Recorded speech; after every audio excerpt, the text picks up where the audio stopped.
Good evening, everyone. I'm Ankit, and you are watching the Daily News Simplified for 17th of August.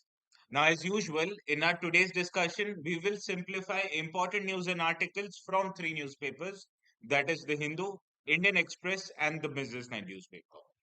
So, these are the six articles that we are going to discuss. So, let us quickly move on to the first article of the day. But before moving forward, please make sure to hit the like, subscribe button as it helps us keep moving. Now, coming back to our first article, the one you can see appeared in both the Hindu as well as the Indian Express newspaper.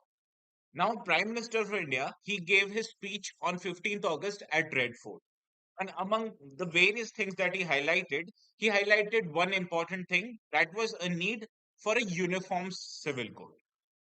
Now, what is this uniform civil code? We will discuss this in a course of next 15 to 20 minutes. Now, this topic of the syllabus, it is important from GS paper 2 perspective because as you can see, the syllabus, it highlights Indian constitution and its significant provision. Now, the word uniform civil code is mentioned in the article 44 of the Indian constitution. Hence, it is a significant provision. Further, as you can see from the previous year question, in the year 2015, a question appeared on this very topic. Now, currently, our interpersonal relationships, that is, relationships related to marriage, divorce, custody, adoption, and even inheritance, it is guided by a religious set of laws. Now, all of these are termed as personal laws. And these laws, they were enacted and formulated based on various religion beliefs and practices. However, as you can understand, the set of personal laws that exist today, they are segregated because for Hindus, on one hand, they are guided by the tenets of their own religion, and same can be said applicable to all the other religions such as Islam, Christianity, etc. So, the people, this set of religious or personal laws that are applicable to them are based on their own set of religion belief. However, as against all of this, there's a need for a uniform set of personal laws, which otherwise is termed as a uniform civil code. Now, which document advocates for bringing out this uniform civil code? Yes, you guessed it correctly. It is the Indian Constitution, which in Article 44 highlights that the state it should endeavor to enact or bring a uniform civil code. Now, back when the constitution was been enacted, in the debates of Constituent Assembly, it was highlighted that although it is very desirable, but at that time it was not brought into fruition because of many socio and economic differences that was there at in India at that time. However, it was left at the dispensation of the government as to when the situation is opportune, then the government can enact the Uniform Civil Code. Hence, at that time, it was brought forward in the DPSP, that is Directive Principle of State Policy. Hence, it was not justiciable in a court of law. Now, in this regard, let us understand what are the arguments which favor enactment of a uniform civil code. The first and probably the most important factor is the need to simplify our country's legal system. Because as you can understand, the legal system in form of personal laws that exist currently, it is segmented and fragmented. Hence, to reduce the sort of inconsistencies, we need to bring a uniform civil code which is applicable to all the citizens, irrespective of their religious belief. Further, as you can understand, there are very basic sort of gender inequalities that exist in all religious set of personal laws. Because most personal laws in our country, they are biased in favor of men, which you can say betrays the very fundamental right of equality, right to live, and right to live with dignity. Hence, to reinforce gender equity, we need to do away with the patriarchy and stereotypes that are perpetuated today by various set of personal laws. Hence, to ensure gender justice, we need a uniform civil code which is applicable to all the citizens, irrespective of their religious beliefs. Further, many prominent judgments by the Supreme Court of the country, it also favored enactment of a uniform civil code. For example, there was this Muhammad Ahmad Khan case versus Shah Bano, which was enacted or which was the judgment of which came in the year 1985.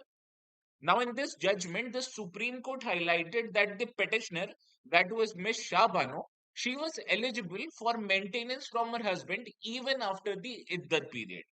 Why? Because it ensured gender justice for Miss Shah Bano. Further, in Sarla Mudgal case, Supreme Court also highlighted the need to bring a uniform civil code. And also, quite a few years back, there was this case called Shaira Bano case, which you can remember. This case invalidated the practice of triple talaq. Why was this practice invalidated? Because to ensure gender justice again. So all of these cases, they have one thing in common, that either directly or indirectly, Supreme Court favored for enactment of a uniform civil code. Further, as there are currently a set of personal laws which are different for various religions, you can say that these practices, they breed communalism in the Indian society. Hence, by reducing or to remove all these sort of inconsistencies by bringing a uniform civil code, it will arouse a sense of oneness among the Indian people and then also promote national spirit in India. That's why all of these factors, they come together and they argue in favor of a uniform civil code. However, as other things in general, this uniform civil code also faces quite a lot of opposition. So what are the arguments that oppose bringing of uniform civil code? Let us take a look one by one. First of all, you need to understand that even in cases of various secular civil laws, there are quite a lot of diversity in India.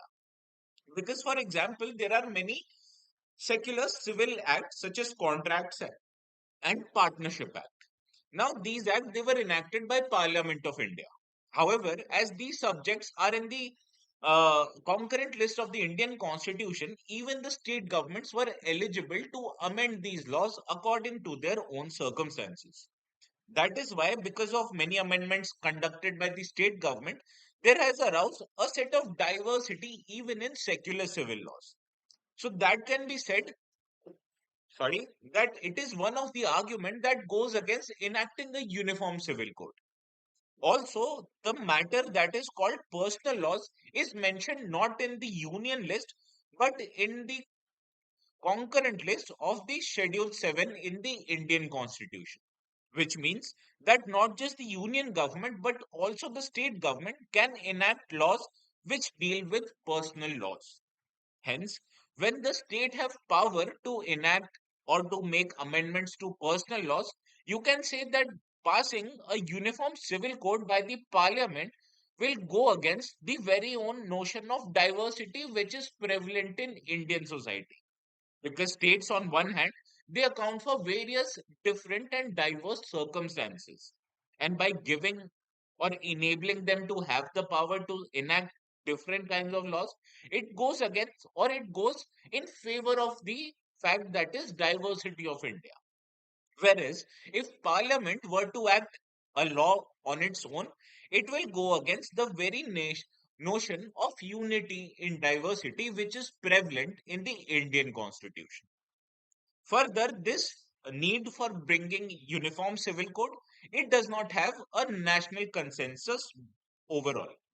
Because as you can see, there are many religious groups, prominently being the minority communities, they are apprehensive of the fact of bringing a uniform civil code because it will, according to them, because it will go against their own set of fundamental rights. Hence, you can see that there is a lack of national consensus, which is very much necessary for a wide and uniform civil code. Also, in the past, the Constituent Assembly debate, they also brought forward this notion that there was an absence of national consensus at the time Constitution was being enacted. And because of this very reason, the constitution makers, they left it at the discretion of the parliament to enact a uniform civil code at a later date. So you can understand, if there was no national consensus at that time and the UCC was not implemented, this cannot even be done today because of lack of national consensus. Also, Law Commission in its various reports have not supported the idea of uniform civil code, because according to Law Commission, the uniform civil code is neither necessary nor feasible due to many circumstances, which we'll look into in the next slide. Now, as we have dealt with both arguments in favor and arguments against, let us look at the way forward, which should highlight how to enact a uniform civil code. Now, first and probably the most important suggestion in this regard is to bring or is to have an evolution of consensus in this regard. Because as you can understand, the current set of laws, they have various inconsistencies which goes against the very notion of gender equality. Hence, by bringing an information, educational, and communication campaign, we can develop a nationwide consensus on the need and desirability of bringing a uniform civil code. Further, as I've already highlighted in the previous slide, the Law Commission of India gives certain set of recommendation on how to bring or whether to bring a UCC or not. And in this regard, the Law Commission, it highlighted the need to have a codified set of personal laws in the country.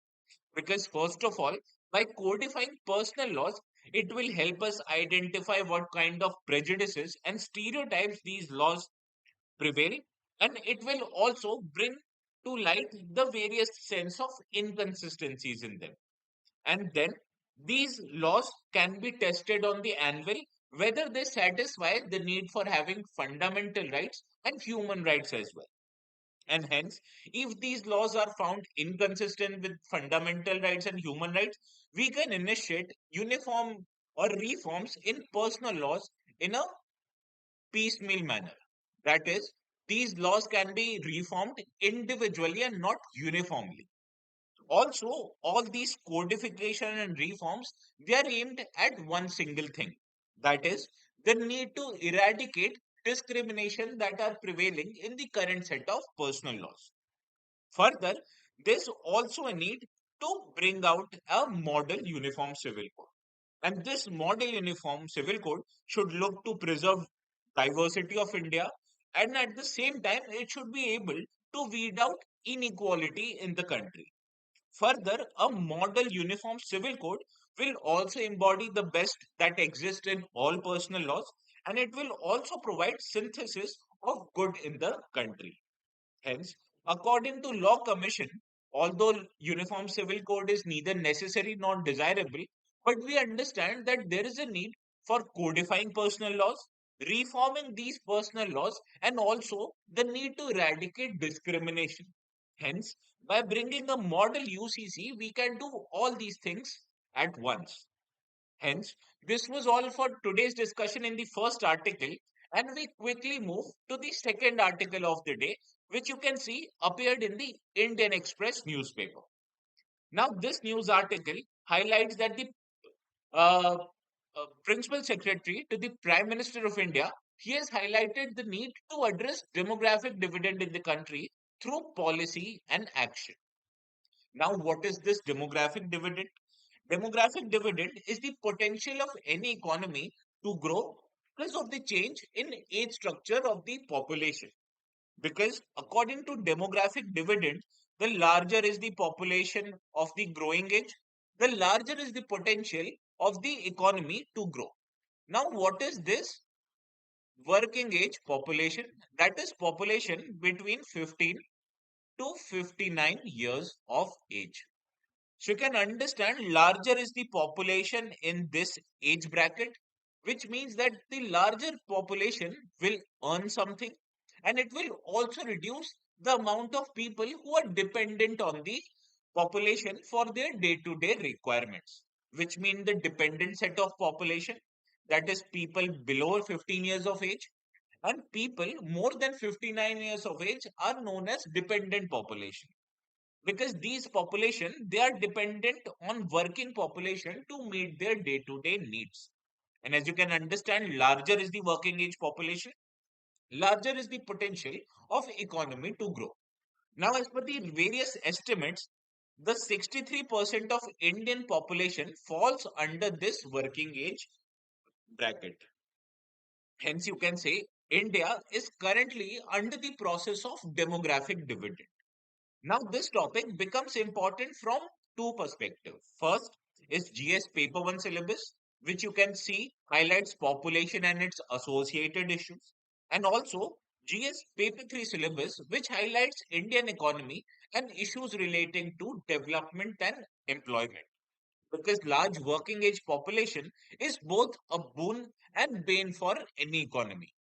If these population they were sorry if this population it was left alone, it will not enable any economy to grow.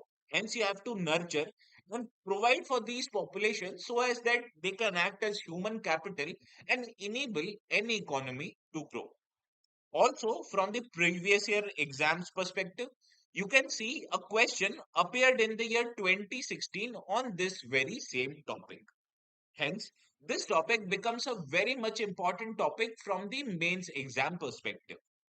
Now, as I've highlighted, any population which has a large amount of working age population, it is a demographic dividend. Now, how is demographic dividend linked with economic growth? The relation is very simple. For example, in any economy which has a developed human capital, and if any economy sees a large amount of working age population, it means that the fertility rate in that economy is decreasing. And by decreasing fertility rate, we mean we can understand that it can lead to healthier women who are not under the process of pregnancy, which means that they can give more resources per unit of child. And also the families which have less amount of child, they can spend more on their health and educational needs. Hence, this process helps in developing human capital. Now, women, when they are not undergoing pregnancy, they can also mean that they can participate in economic process. Now, by participate in economic process, we mean that the labor supply in this case will also increase drastically, because not just better educated individuals, but also women, they participate in economic activities. Hence, it also increases the amount of income of every household. Now, naturally, directly related to increase in income is the increasing in savings level in a household, and totally it can also lead to increasing savings in Indian economy. Now, whenever there's a surplus amount of money parked with household and economy, it will also create demand for goods and services. And this increase in demand in long term will also promote growth in an economy. Hence, this is a virtuous cycle which creates scope for not just increased labor supply, but also increased saving, and directly it leads to increase in growth of an economy. So this was the linkages why we need demographic dividend and why is there a need to harness demographic dividend for higher economic growth.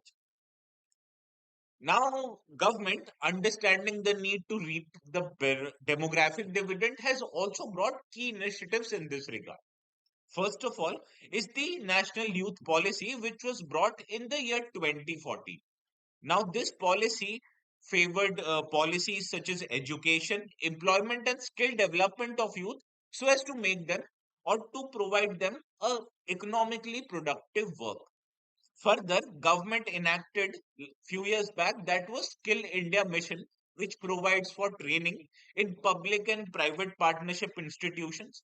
And this mission also set policy standards for skilling of Indian individuals. Also, there was this scheme that supported Startup India, which means that it brought forward an enabling environment, provided startups with finances and handholding, and it also promoted their incubation so as to generate more and more employment in Indian economy. Also, there are various government schemes which incentivize female employment in the country, be it Pradhan Mantri Employment Guarantee Program or even Mudra scheme, which was brought forward by India that promoted women entrepreneurship. Further, there was this scheme called Stand Up India, which, in addition to marginalized section, also promoted startups by Indian women in general. So all of these initiatives that you can understand was brought forward by the government in order to reap or tap the demographic dividend in the country. However, despite various measures, we have understood that there are still several challenges that is there in front of India, as it is not able to effectively reap its demographic dividend. Now there are many challenges. Let us deal with them one by one. Now, the first need to reap the demographic dividend is to generate sufficient employment opportunities. But has India been able to generate sufficient employment for its Indian youth? The answer is no. Because for any economy to grow, you can understand the workforce from agriculture will move to more economically productive activities such as that of manufacturing and services. However, this transition has been somewhat incomplete because India's manufacturing it only still contributes to about 17% to the GDP. And whatever manufacturing we have set up, it is more of a capital intensive rather than employment intensive manufacturing process. Further, this first issue is also aggravated by low amount of employability of Indian youth because you must have heard that engineering कर लो तो बहुत scope है. However, you'll be surprised to note that because of Indian Skills Report 2023, it highlighted that only a meager amount of 10% of Indian engineers are employable in any economic activity. So this highlights the low amount of employability that is there with Indian youth. Further, the skill level in Indian youth are also alarmingly low because, as far as formal skill training is concerned, only 5% of Indian youth have got some form of formal skill training. And by adding informal skill training also, this number reaches only 15%. So you can understand, rest 85% of Indian youths, they do not have any adequate skill which will render or which will enhance their employability potential. Therefore, large amount of Indian people are engaged in informal economic activities such as self-employment or even day-to-day gig work. And because of presence of large informal economy, what we have witnessed that the people who are involved in informal economy, they have either little or they have no amount of social security provisions, which makes them even more vulnerable as far as their future is concerned. And because of low employability, lack of sufficient employment opportunities, and presence of large informal economy, we have witnessed a widening amount of income gap in the country. Because as far as various inequality reports, they've highlighted that 10% of Indian population, they corner about 77% of national wealth in the country. This is the size of income inequality in India. And because of this widening income and wealth inequality in India, it directly leads to lack of access to social services of the people who are at low income levels. And because of this lack of social services or lack of access of social services, this low income set of people, they are unable to access healthcare services and also educational services.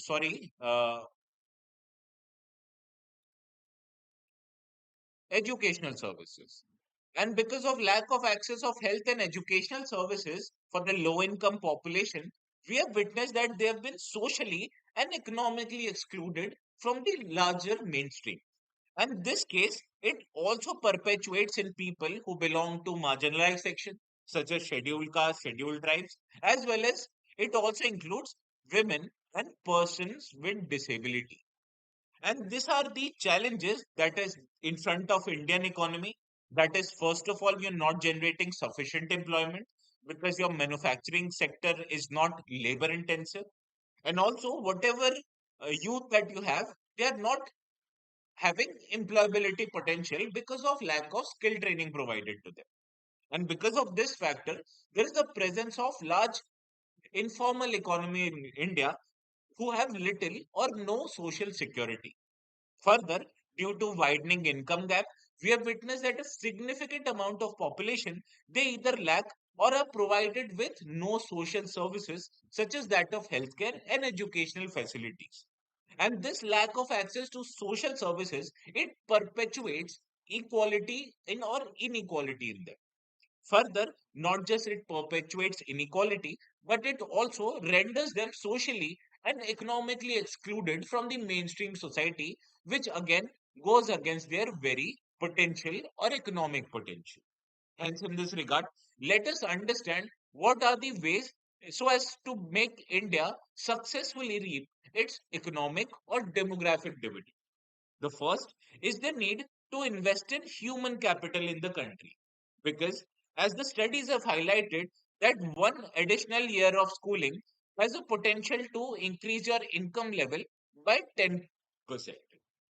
Further, we need to provide our population and children with better health and nutritional avenues so as to make them more better for future employment activities. Further, providing our Indian youth with higher education and skill training opportunities will also increase their employability quotient in the Indian economy. Further, this also need to promote low skilled jobs in the Indian economy. The various and glaring case studies in this regard are countries such as Vietnam and our neighboring country that is Bangladesh. Because these two countries, they were able to promote low skilled jobs in textile sectors such as textile as well as footwear making, which has provided large scale jobs to low skilled workforce in their country. Hence, the same can be replicated in India as well, so as to provide large scale employment to youth, especially women. Further, as we have understand that India has large section of informal workers, there is an adequate and inherent need to regulate gig economy in general. Because members who are involved in gig economy currently, they have little to no social security. Hence, to make them future proof, there is a need to provide them with social security and also incentives to companies so as to give or promote hiring of these individuals. Also, to make India undergo the process of inclusive growth, we also need to have a geographically decentralized growth across the India. Because there have been many studies which have highlighted the growth potential of tier 2 and tier 3 cities, that there have been more avenues for startups to be developed in these cities as well. Also, there is a need to enhance the female labor force participation in the country. Because currently, the labor force participation as far as males in the country is concerned, it is around 78.5%. Whereas the same for female is just 37.5%, which is quite a significant gap from this amount. Hence, by promoting female labor force participation, there is a potential for us to increase our GDP by 33% in general. Also, there's a need to enhance social security for our future population. And in this regard, we need to channelize domestic savings, and this saving will also look to promote investment levels in the economy, which will not just increase the social security, but will also promote GDP growth in the country. Hence, these were the ways that there is are in front of India so as to how to reap the demographic dividend at its full potential. And with this, we move to next set of articles.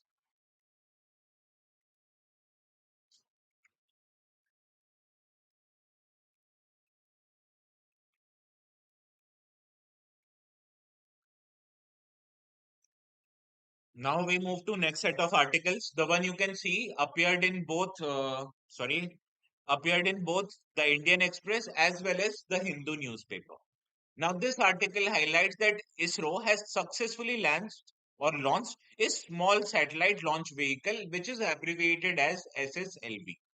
Now it is a new category of low cost vehicles which will have use case for commercial missions in general. Now, this topic is important from GS Paper 3 syllabus, which highlights achievements of Indians in science and technology and indigenization of key technology. Further, questions related to Indian space mission have been important as far as prelims examination are concerned. Case in point, this uh, question which appeared in the prelims of the year 2018. So in this regard, let us understand how is this small satellite launch vehicle different than other satellite launch vehicles of ISRO. Now, whenever you as an individual must be traveling to the airport or railway station, you must be booking a small cab like this Wagoner car, because not just it is cheaper and smaller, it also gets you from point A to point B in less uh, cheaply. However, when you're traveling with your family and you are traveling for a longer duration of time, then you are required to book a large car like that of Toyota Innova. Because not just this car has more power, but it also is larger, which enables it to accommodate more people or luggage. And the same can be understood in case of other satellite launch vehicles and small satellite launch vehicle also. Because this small satellite launch vehicle, which was developed by ISRO recently, it enables ISRO to send smaller satellites or payloads into space at much cheaper cost.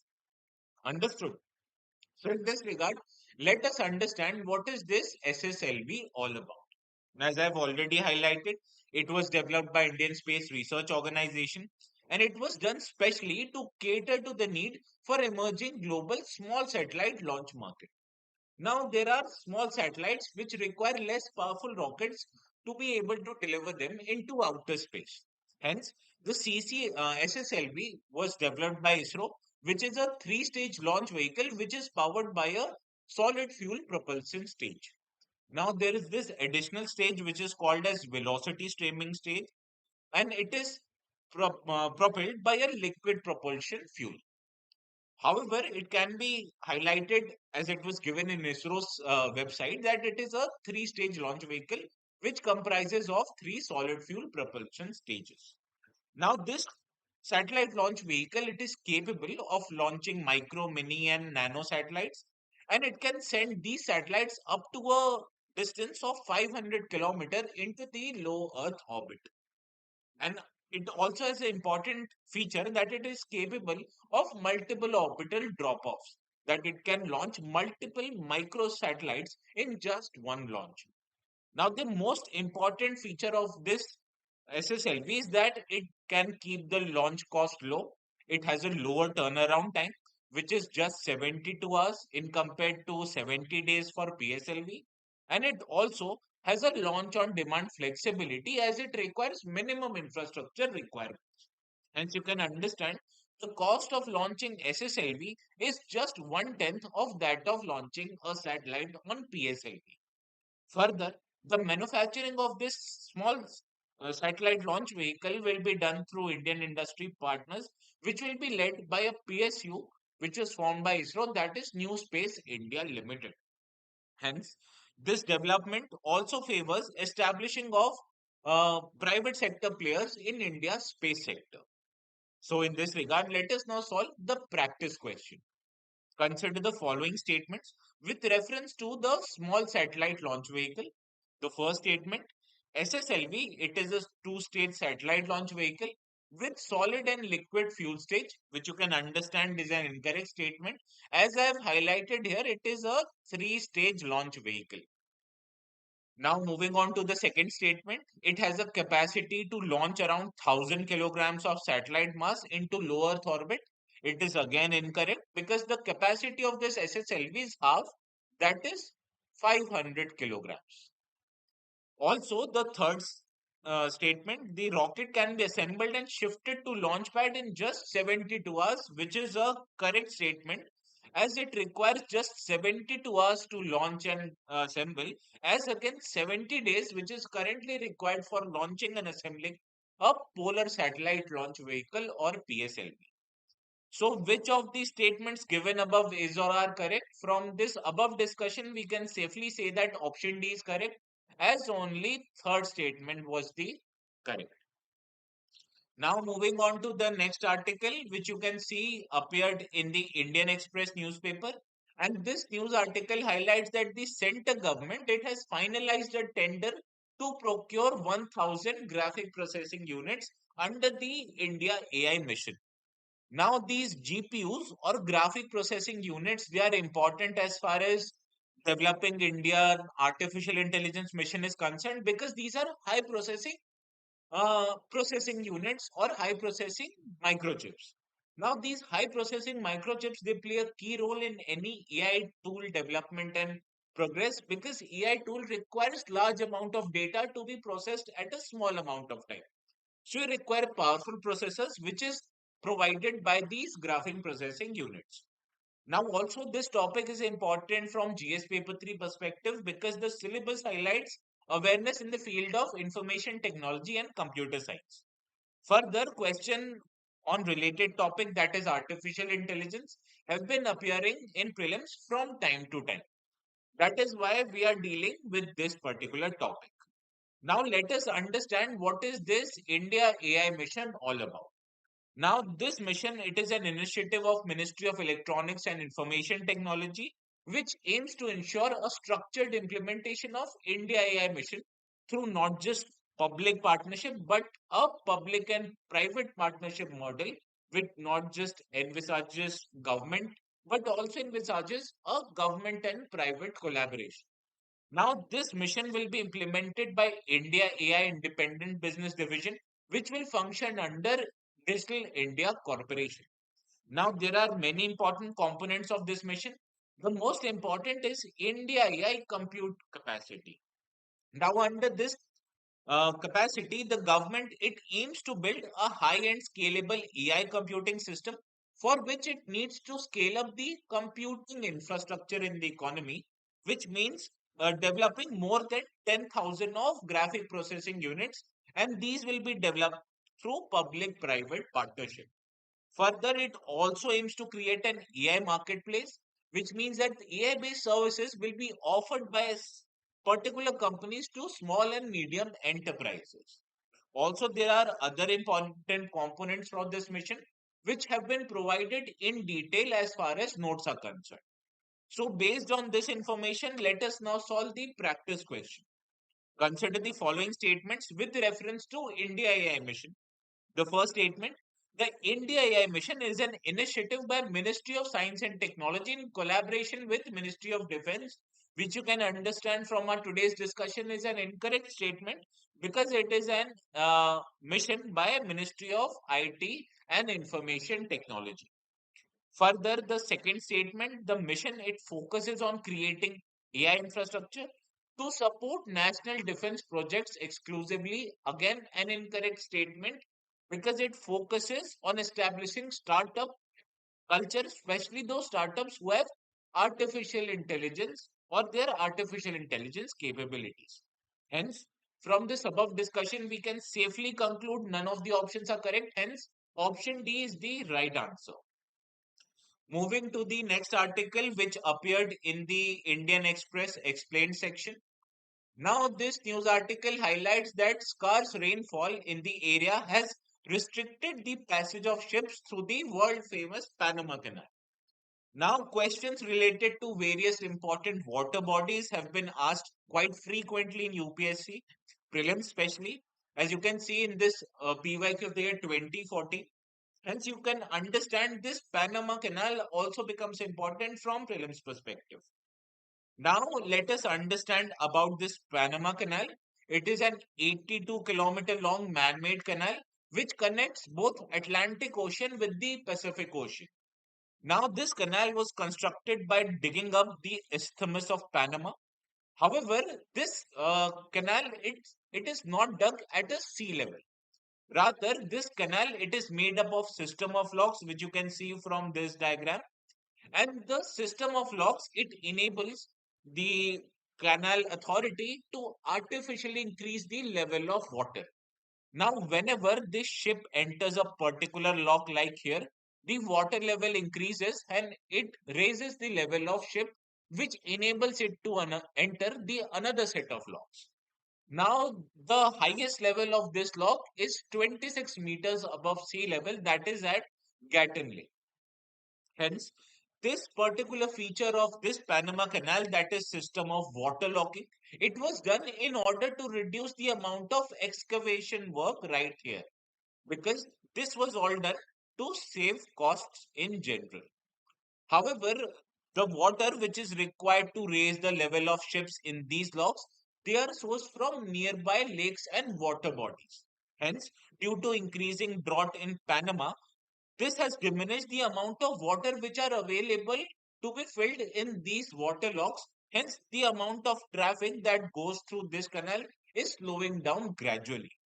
However, it is important to note that another important canal, which is Suez Canal, which again is in news quite recently, has been dug at sea level. Hence, the Suez Canal, it never faces the risk of drying up, unlike this very Panama Canal. Now, we have curated a practice question which highlights or which asks you to identify various canals and isthmus with their respective locations.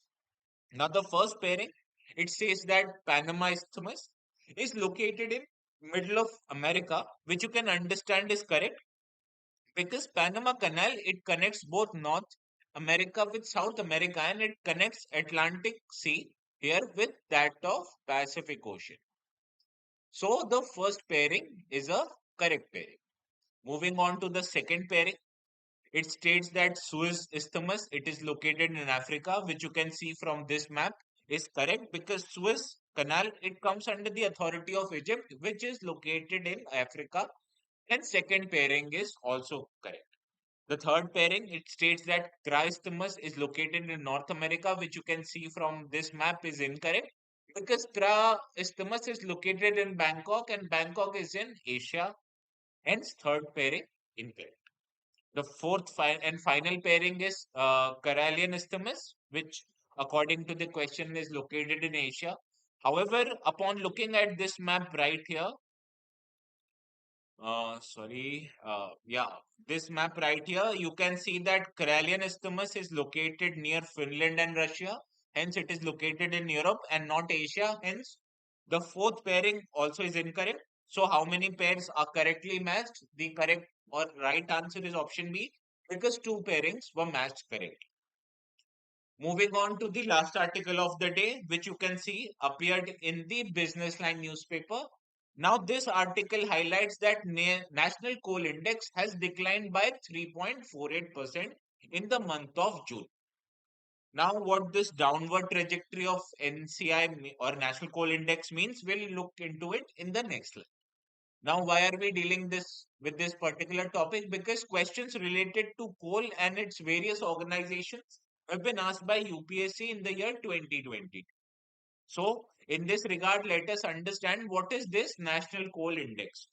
Now, this index, it reflects the change of price level of coal on a particular month relative to its fixed base year, which is financial year 2017 and 18. Now, this National Coal Index, it combines the prices of coal, which is there from all sales channel, which includes notified prices, auction prices, as well as imported prices of coal. Further, this index, it means to encompass all transactions which is done in Indian market related to raw coal, which includes not just coking but also non-coking coal of various grades which are transacted in both regulated sector as well as non-regulated sector. However, it is important to note that both washed coal and coal products are excluded from the purview of National Coal Index. Further, the National Coal Index, it is used to determine how much amount of premium can be charged by coal miners and also the kind of revenue sharing that the miners are required to share with the government. Also, the article, as you can see from here, highlights that the National Coal Index has declined, which means that the decline in National Coal Index highlights that there is an adequate coal availability at lower prices in the Indian market. Further, this National Coal Index, the concept and its design was developed by Indian Statistical Institute, which is located in the city of Kolkata. So now, with this information, let us now quickly solve the practice question. With reference to National Coal Index, consider the following statements. The first statement, it is developed by Ministry of Coal, Government of India, which is incorrect because you can see here it is developed by Indian Statistical Institution and not Ministry of Coal. The second statement, this index, it is meant to encompass all transactions of raw coal in the Indian market, which is a correct statement. because washed coal and coal products are excluded. However, this index includes all transactions, be it that of imported or auction coal in India, which is raw coal. Moving on to the last statement, the decline in national coal index suggests the inadequate coal availability at lower prices in domestic market. Now you can understand this is an incorrect statement. Why?